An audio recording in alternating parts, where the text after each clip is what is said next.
প্রথম আগে ফলের গাড়ি একটা উল্টে গেছিল। ফলের গাড়ি উল্টার পরে ইয়ে করতে করতে ওই ট্রাক আসে, মানে কোচ আসে ইয়ে করে দিচ্ছে, ফলের গাড়িতে মারছে, মারার পরে আসে ট্রাকের মাছ। পিছনে যে ট্রাকটা দেখতেছেন, এই ট্রাকটা ওই মোড়ের কাছে অ্যাক্সিডেন্ট করছিল।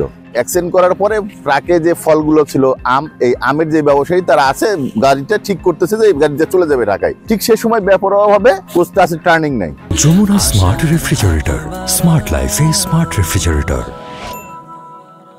টার্নিং নিয়ে ফলের গাড়ি যে ডালা টালা আছে ওটা সহ বাঁকা করে দেয়। বাঁকা করার পরে এখানে একটা 10 চাকার বালুর ট্রাক ছিল, সে গতি নিয়ন্ত্রণ করতে না পারে সে বালুর ট্রাককে মেরে দিছে।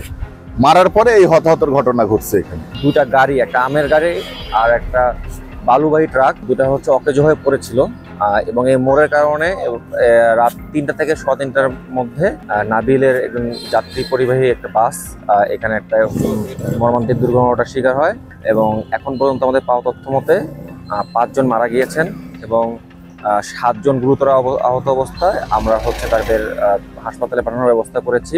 যমুনা স্মার্ট রেফ্রিজারেটর, স্মার্ট লাইফে স্মার্ট রেফ্রিজারেটর।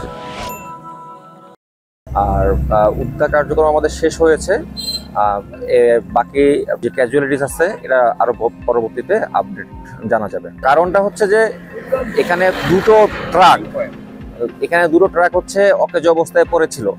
একটা আমের ট্রাক ছিল। আমাদের পুলিশ এই ঘটনার সময়ও হচ্ছে আমের যে ট্রাক আছে এবং এইগুলোকে হচ্ছে সাহায্য করছিল এবং আমের ট্রাক যেটা উল্টে পড়েছিল সেখানে উদ্ধার কাজ করছিল। আমাদের পুলিশ সদস্য একজন আহত হয়েছেন, ন্যূনতম আহত হয়েছেন এবং যারা উদ্ধারকর্মী ছিল তাদের মধ্যে একজন গুরুতর আহত হয়েছেন এই বাসের ধাক্কায়। আর আলহামদুলিল্লাহ আমাদের পুলিশের কিছু হয়নি, কিন্তু আমাদের টোটাল 5 জন মারা গিয়েছেন এবং 7 জন গুরুতর আহত অবস্থায় আছে।